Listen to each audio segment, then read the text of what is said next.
A decision is not closed because the meeting ended well. It is not closed because everyone nodded. It is not closed because someone summarized the next steps. And it's definitely not closed because people stopped talking about it for 2 weeks. That may mean the conversation paused. It doesn't mean the decision closed. Hey there, my name is Wojnowski, and this is the Hidden Drag Brief. Today's episode is called The Decision Was Made, It Was Just Never Closed. And this is one of the most common patterns I see inside founder-led teams. A leadership team discusses an important priority. The room seems aligned. The founder gives a view. The operator translates that view into next steps. A few people leave with action items. The calendar moves on. For a short period, the organization behaves as if the decision has been made. Then the issue comes back. Maybe it returns in the next leadership meeting. Maybe it shows up in a side conversation. Maybe sales interprets the decision one way and product interprets it another. Maybe the founder reopens the question because the consequence of the decision finally becomes visible. Maybe the COO realizes that nobody actually owns the next call. When that happens, the team often explains it as an execution problem. People did not follow through. The handoff was weak. Communication broke down. There was not enough accountability. Sometimes that's true, but often the deeper issue is simpler and more uncomfortable. And that is the decision was never actually closed. Oh, sure, it was discussed, it was agreed around, it may even have been written in the meeting notes, but it did not close. That distinction matters because a decision that goes quiet can look exactly like a decision that closed. From the outside, there's no visible difference at first. The topic drops off the agenda, people stop debating it, everyone moves to the next priority, but underneath, the real closure points are still open. Who owns the decision? What trade-off did we accept? Who has authority to move without coming back to the room? Who needs to be consulted and who needs to be informed? What would justify reopening this later? If those questions are not answered, the decision has not closed. It's just gone quiet. And quiet decisions have a habit of coming back, often at the worst possible time. A pricing decision returns when a deal's on the table. A roadmap trade-off returns when engineering capacity gets tight. A hiring decision returns when the team finally feels the cost of the compromise. A customer exception returns when 3 other customers ask for the same thing. A post-acquisition integration decision returns when 2 teams realize that they're still operating from different assumptions. That is not random. That is decision drag. Decision drag is what happens when the visible conversation moves forward, but the actual decision closure is incomplete. And it's especially common in founder-led teams because so much decision-making still depends on context that lives in people's heads. The founder knows what they meant. The operator knows what they thought the founder meant. The leadership team knows what they thought they heard. But the organization cannot execute cleanly on implied closure. It needs explicit closure. There's a simple test that I like. After the meeting, ask 5 people what was decided. Not what was discussed, not what the next steps are. What was decided? Then ask them 5 follow-up questions. Who owns it? What trade-off did we accept? What authority moved? What happens next? And what would justify reopening it? If the answers don't match, the team may have had a good conversation, but it did not close the decision. And that's why some organizations feel like they're working hard but moving slowly. They're not necessarily slow. They're recycling unresolved closure. Every reopened decision creates drag, not just because the same topic takes up another meeting slot, but because it teaches the organization to hesitate. People learn that the decision might change. They learn that ownership might shift. They learn that the founder may still have the real veto. They learn that agreement in the room may not survive outside the room. So they wait. They hedge. They ask for one more check-in. They keep options open. They soften recommendations. They move just enough to show progress, but not enough to fully commit. That is the hidden cost. A decision that doesn't close does not delay one priority. It changes how people behave around every future priority.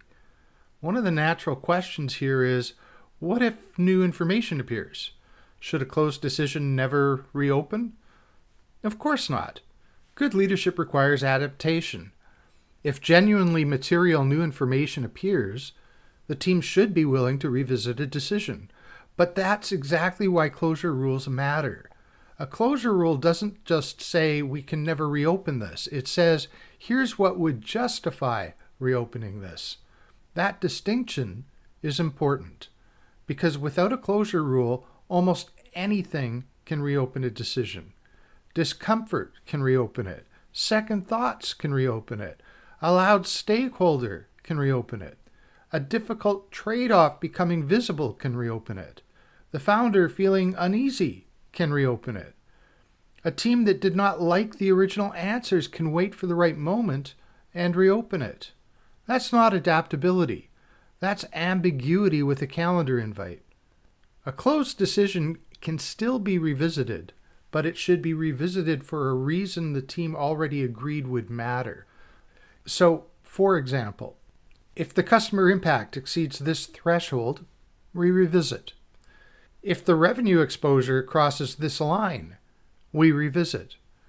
If the implementation cost is materially higher than estimated, we revisit. If the decision creates a compliance risk we didn't see, we revisit. If none of those things happen, we keep moving. That is how teams protect momentum without becoming rigid. And it is how founder and operator pairs reduce the amount of invisible interpretation that happens after every leadership conversation. The founder does not have to re-clarify the same intent repeatedly. The operator does not have to keep translating ambiguity into action. The leadership team does not have to guess whether a decision is real this time. The organization knows what closed. That does not require a heavy process. It does not require a new operating system. It does not require a 12-tab decision framework. Most of the time, it requires 5 plain language sentences. The decision is. The owner is. The trade-off we are accepting is. The next closure step is. This decision only reopens if. And that is it. Simple does not mean easy, because the hard part is not writing the sentences. The hard part is making the trade-off explicit enough that people can no longer hide inside general agreement. And that is where the room often gets very quiet. Because once the trade-off is named, the decision becomes real. If we choose speed, we are accepting some quality risk. If we choose customization, we're accepting slower scale. If we choose founder review, we're accepting a bottleneck. If we choose operator authority, we're accepting that the founder may not get to adjust every call later. If we choose this roadmap priority, we are choosing against something else. Those are the sentences that close decisions, not because they're elegant, but because they make the cost visible. And many decisions stay open because the team wants the benefit of the decision without the discomfort of the trade-off. That is why a decision can be technically made and still not closed. The team agreed to the direction, but not the cost. The team agreed to the goal, but not the owner. The team agreed to move forward, but not the authority path. The team agreed in principle, but not in operating reality. And operating reality is where decisions prove whether they were closed. So here's the practical test for this week. Pick one priority that keeps resurfacing. Do not start by asking, why are people not executing? Instead, start with these 5 questions. Number 1, what decision actually needs to close? Number 2, who owns that decision? Number 3, what trade-off has to be accepted? Number 4, who can move without coming back for approval? And number 5, what would justify reopening this later? If the team cannot answer those questions in plain language, you probably don't have an execution problem yet. You have an undisclosed decision. And until that closes, every execution conversation will carry the same hidden drag. The meeting may end well, the notes may look clean, the next steps may sound clear. But if the owner, trade-off, authority path, next step, and reopening rule are still fuzzy, the decision will find its way back. Now, if one important priority keeps resurfacing in your leadership meetings, start with the hidden drag diagnostic. It takes 7 to 10 minutes and helps identify whether the issue that you are dealing with is decision drag, alignment drag, structural drag, human drag, or a mixed pattern. And you can take it by clicking the link in the show notes. This has been this week's The Hidden Drag Brief. I'm Wojnowski. Let's name what is slowing the work. Thanks for listening.